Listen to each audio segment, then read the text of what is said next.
37-inch tires, a small lift, a rooftop tent, and a refrigerator? This is a typical Overland vehicle.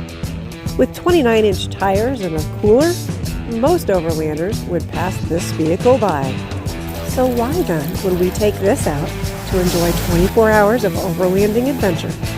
As much fun as this little vehicle is, the real question should be, why wouldn't we?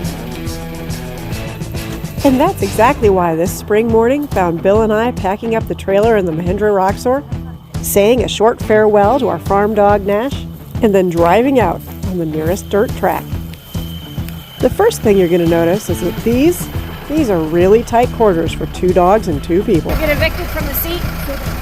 Rue appeared completely happy to just hang out in that front seat while I wasn't there. But Rourke? For some reason, Rourke had other things in mind this morning. And in case you just missed his daring feat, here it is in slow motion. Thankfully, he bounced pretty darn well and was none the worse for wear for our adventure.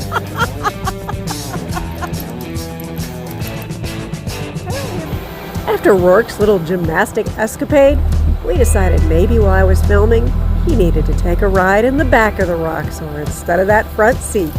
I'm pretty sure Rue was overjoyed to not have to share for a minute.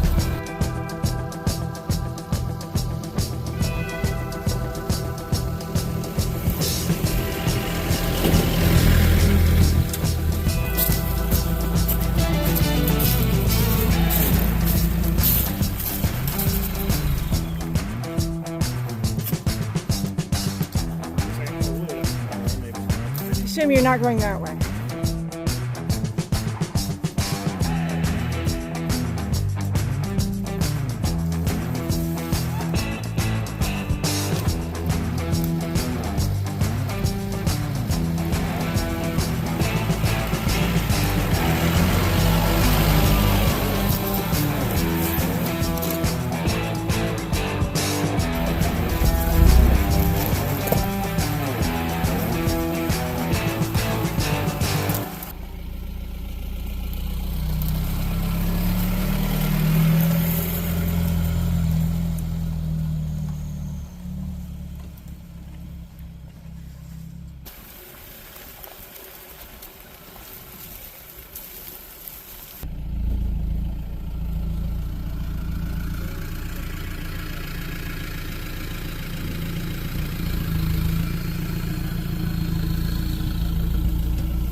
If you're watching this video and wondering still what exactly is that vehicle, this is a 2019 Mahindra Roxor.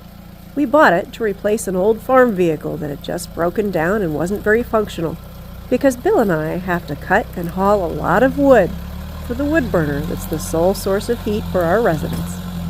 Because Bill only works a little over a mile from home, this is also his daily driver. This diesel vehicle is still on its original 29-inch tires. It had a sway bar, but Bill recently removed it and has enjoyed driving it a lot more since then. Today we're also hauling our trailer that we bought from Great Lakes Overland, because if you hadn't noticed, there's really not that much room in the back of this Roxor.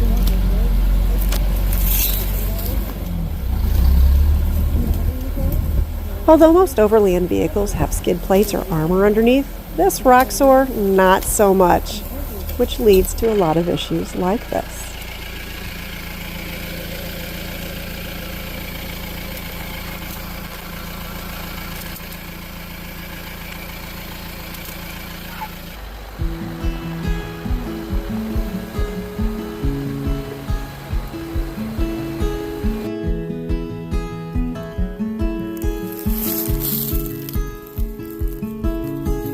Heading up the west coast in the morning to find a place where no one knows our faces or our names. Oh, I had no idea he was going that way. If we don't leave now, we might never make it out alive. Plans are changing, rearranging all the time. So come away with me. Let's break free. Are you ready now? Also even turn. I got one arm on the dog and one arm on the gimbal. Let's hope he doesn't go flying. fall asleep where the land and ocean meet. Wake up to the sounds of no one around. And as the sun comes up, the glow will show us where we need to go. Always waiting, so frustrating, let's just drive. So come away with me. They timbered that. It looks like they purposely left this maple. Maybe they did for the sugar. Just you and me.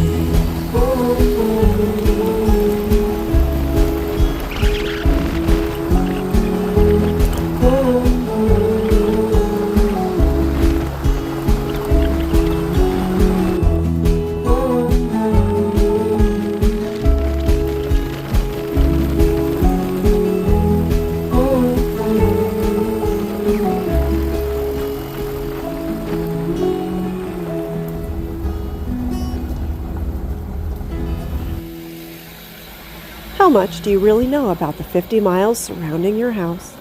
Do you get out and explore every nook and cranny? Or are you like a lot of people? When you go on vacation and explore, you want to go out west. Utah, Montana, Colorado. And the 50 miles around your house? Well, who knows what's out there? Bill and I know quite a bit about the area around our house, but we can always learn more.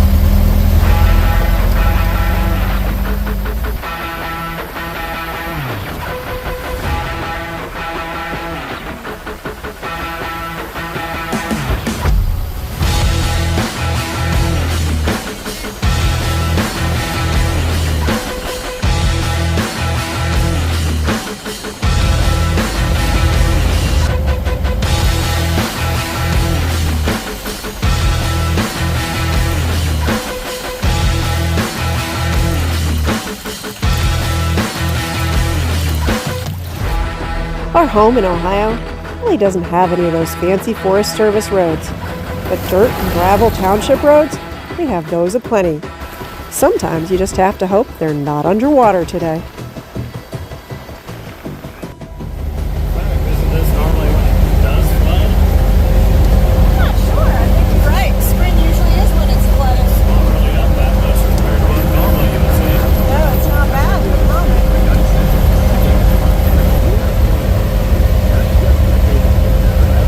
Waxy water has been through here recently, wouldn't it? Yeah, it has.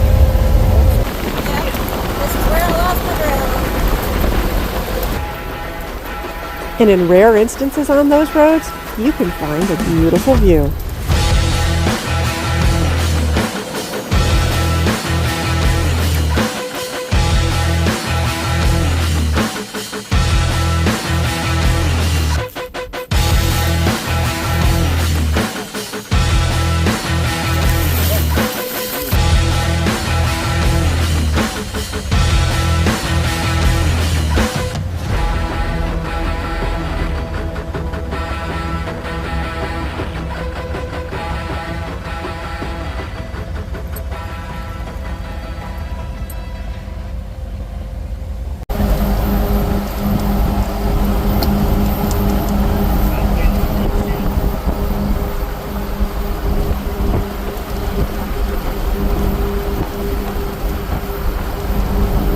So I've been bringing the tiny dog work with me when I'm filming because when we leave him in the front, if I'm not there, he jumps out while Bill's driving.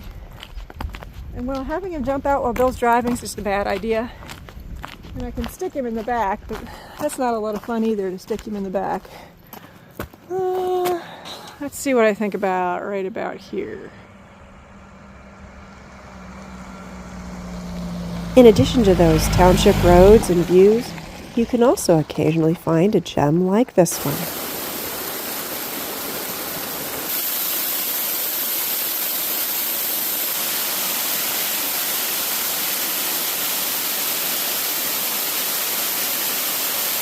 Welcome to Honey Run Falls. This used to be a hidden local gem that nobody outside of Knox County really knew about. But these days, people are coming from all over. So don't be surprised if you have to share this one with company.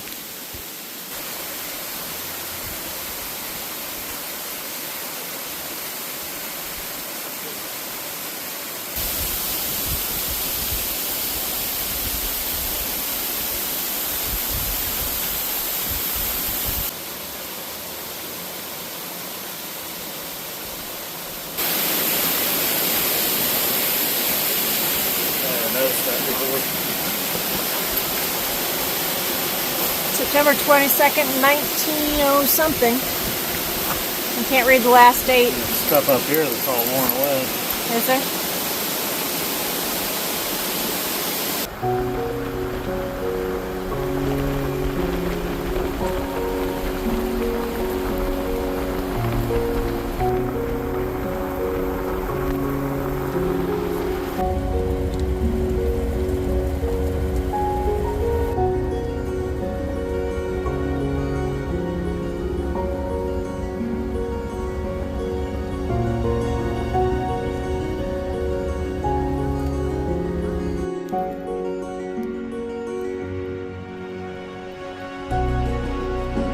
Like most rural areas, some of those township roads are in great condition. Some of them are a little rough and unkempt. And some of them have been abandoned, and people are now trying to enforce property rights across them.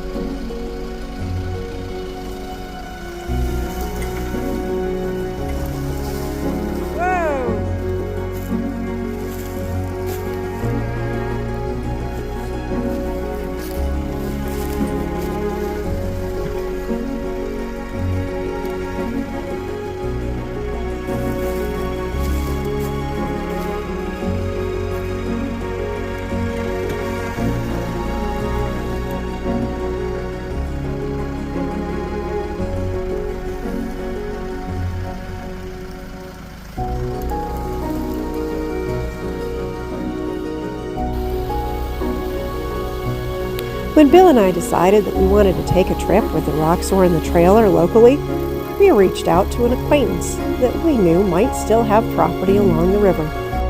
This area has a couple of hip camps along the river, as well as the occasional campground. But in this case, we knew that this property, it was unique and special. So thanks so much to Marcia and her extended family for letting us enjoy this beautiful place.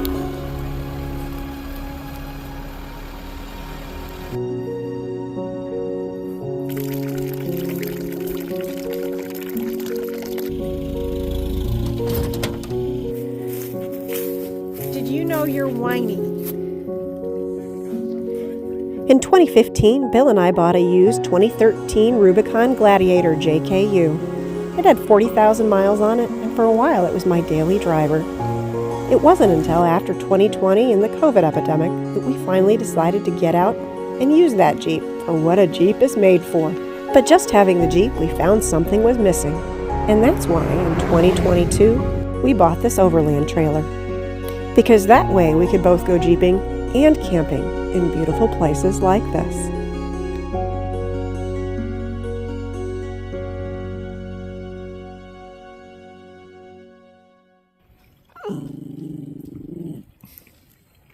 He doesn't think that's fair, does he?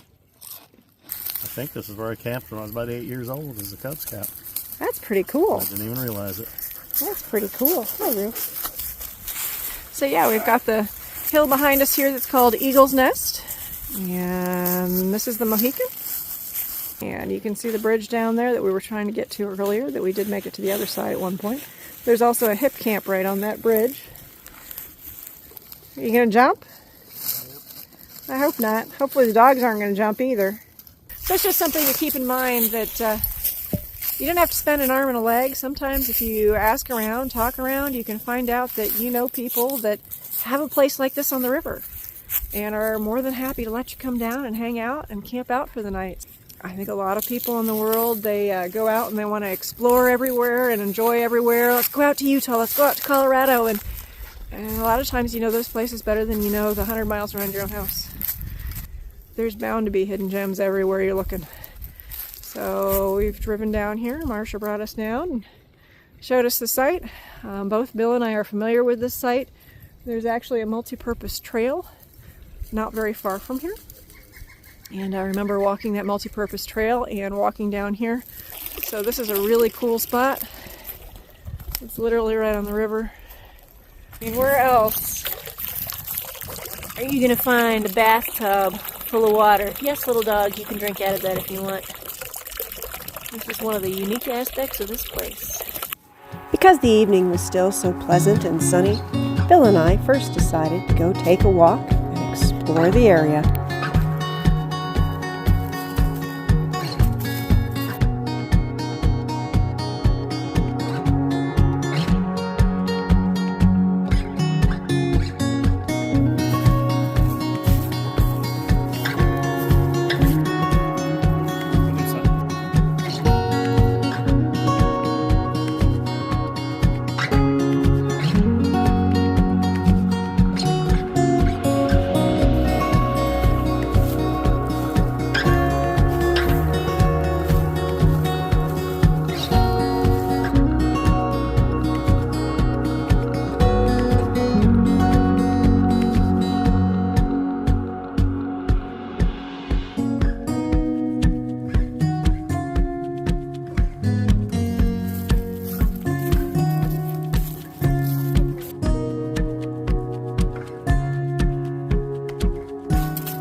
So this is just an old culvert pipe underneath the old railroad bed. What's up above me right now is an multi-use trail for bikes, horses, where else you could go walking. Where you going, tiny dog? You're gonna get lost if you go that way. Come on, let's go back. Wow, it's very dark. I can also turn the light back on. There you go. Now you can see all these rocks above me. How well put together this is. Chisel marks.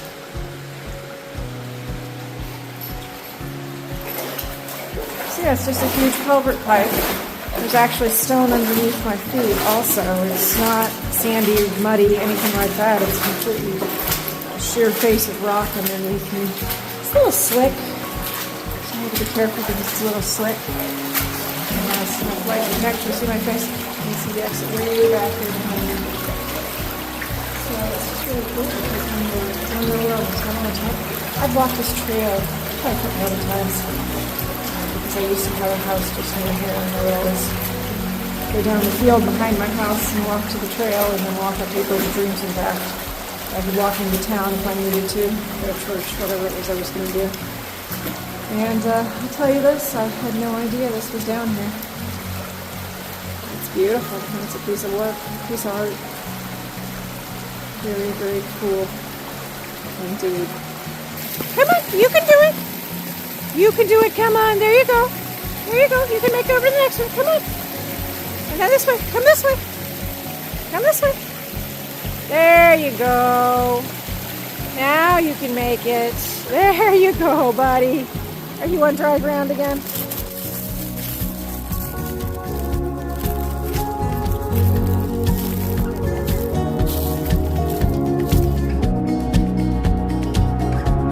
And once we were done with our short exploration, now all that was left to do was cook dinner over that propane fire pit and the cast iron skillet.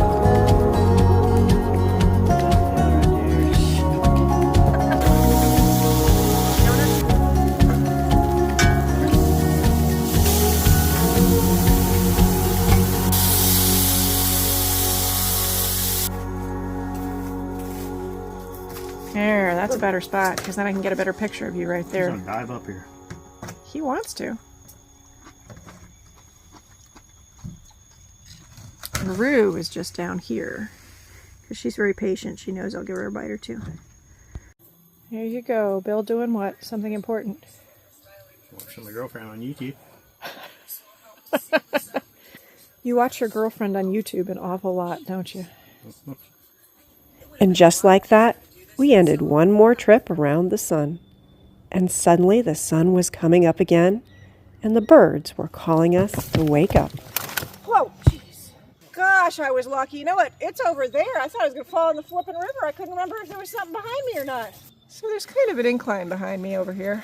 Right here. You can see the incline behind me.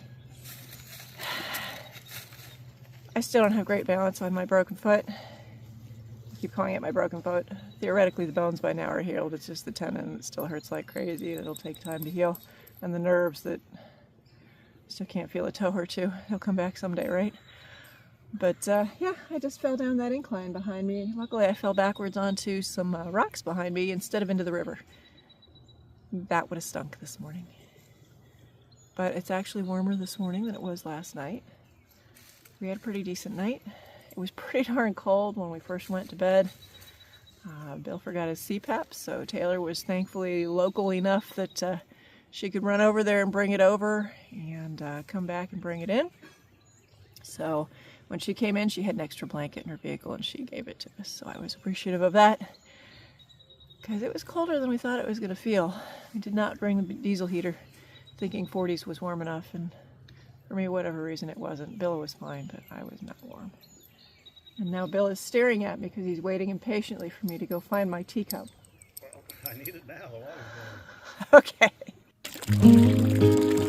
And just like that, my relaxing, clumsy morning turned into a concerted effort to find breakfast. This is the obligatory picture of frying bacon. Right? Yep. Because this, right here, requires overlanding frying bacon. Best thing to have in the woods.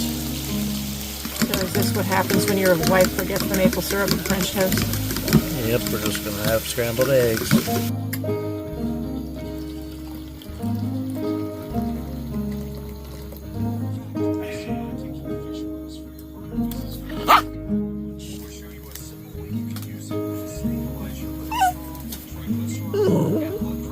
He looks horrified. Oh, he's got left his coffee, bud. You don't want coffee. When I was a kid, I remember going tent camping some of the time. And we'd take a station wagon, a two-wheel drive car, whatever it was that we had available, and throw a tent, sleeping bag, little tiny camp stove, and some simple food in the back of that car, and just go. And now it seems like everything's gotten complicated, with rooftop tents and gazelles and all those fire pits and fancy things. But you really don't need all of this stuff. It may be comfortable, but sometimes it's just extravagant. Horse and buggy. Leave it, Rue. It's okay. Leave it. It's okay, guys. You're supposed to be there. So do you need all of this stuff to go out and go camping or overlanding? Of course not. Is a rooftop tent convenient? Most of the time, yes. But I still sometimes wonder whether I'm really spending just as much time tearing down and setting this up and putting bedding in it as I would any other tent. And despite the simplicity or extravagance of all of the equipment you may bring with you, you're still going to have to learn how to weather those storms when they do come. Come on, my dear. I'm going in here. So it's 9:33 and it's supposed to stop by 10 o'clock, so whatever that means. Yeah, I'd say let's sit. We don't really have anything else exciting going on today, right? It's gonna rain relatively hard here for a bit. Yeah, let it rain then. Probably was freaked out. Sometimes part of the adventure of life is just learning how to relax and take in each moment, even in the storm, but then being ready to go out and follow that path again as soon as it's gone.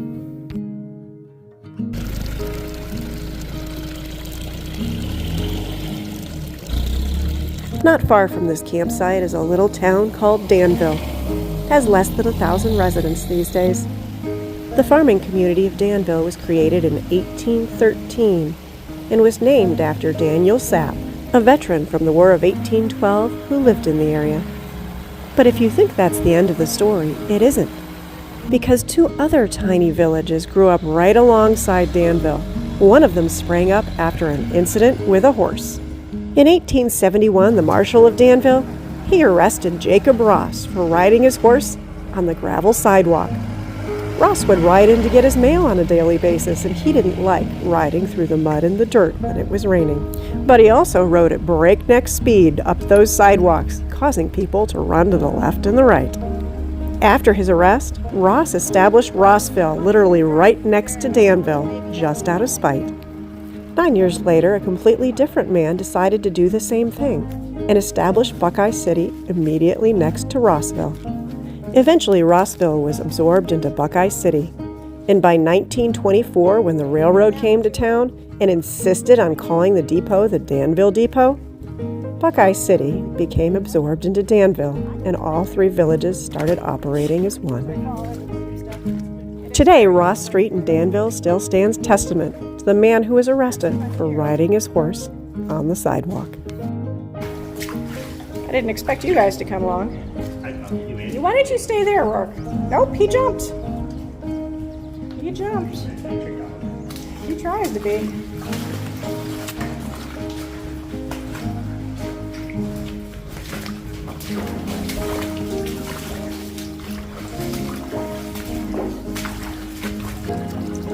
That's a cute picture. Oh! You don't want to be away from it. No, he doesn't want to be away from his people. You're just on the other side, man.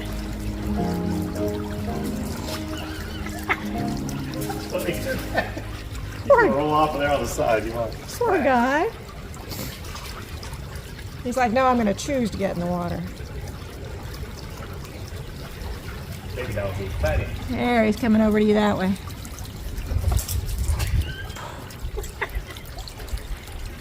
He's getting his Carhartt pit stuck on the rocks. All right, now that you're over here, dog, you ready to go back? Yep, that'll go back. You gonna carry him?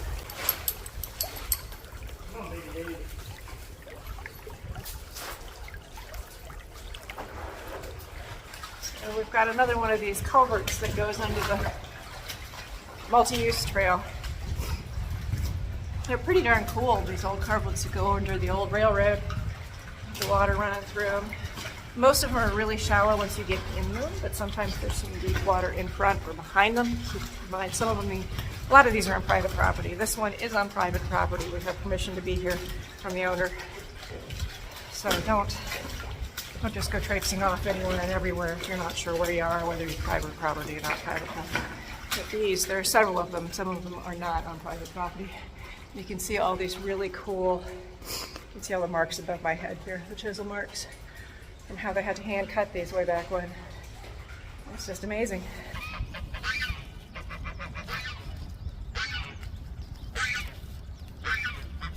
Eric! Take a link, somebody, they're coming after you. He's gonna stand his ground because he's tough.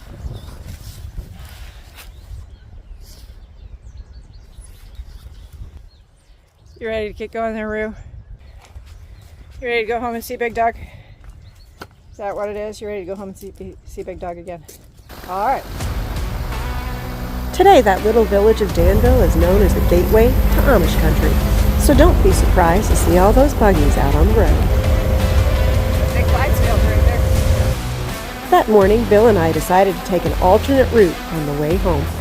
We'd driven this area a couple weeks ago at Squirrel Camp, and there was plenty of snow then. We didn't necessarily want to drive up that massive steep hill with a trailer. So this time, we were just going to let gravity work in our favor.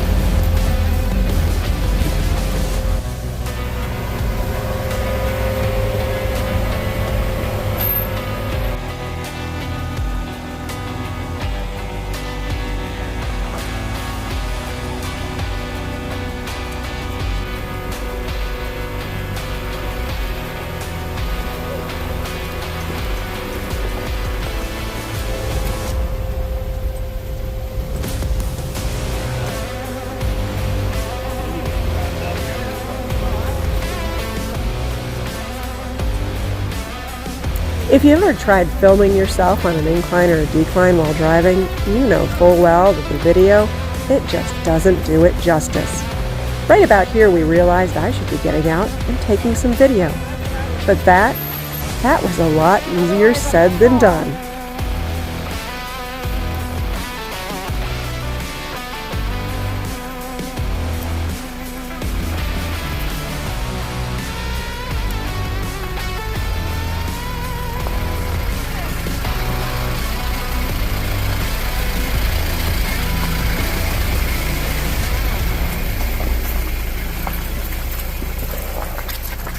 I don't know if you can see it right now, but Rue's got her head poked out the side. I hope she doesn't decide she's going to bail out somewhere. I don't think it would work out real well for her. Oh, this is a very steep hill. We drove up this at squirrel camp a couple weeks ago. There's still snow on it. Snow is all gone. See all the rocks now. This is probably about the last. Well, I think we might have a couple more things after this. But this is about probably where we're going to wrap up this video of our local adventure. Again, don't forget to go out and try and figure out what's local, because most people don't explore that 50 miles around their home, and maybe we should. If I leave you with anything today, it's to make sure you go out and you explore and you find those hidden gems, whether it's 2 miles from your house or 2,000 miles from your house. And don't let the cost of all those fancy gadgets and gizmos and things that might make it just a little more comfortable, don't let those dictate whether you go out and enjoy. Because whether you go out in a fancy $100,000 rig with all the accoutrements, or you go out in the vehicle that you have with a hand-me-down tent and a sleeping bag, the point is that you go out and that you make those lasting memories. So can you go overlanding in a Roxor? Of course you can. It's not the vehicle that makes overlanding. It's that you take whatever you have available and you point it down the road less traveled and enjoy every mile along the way.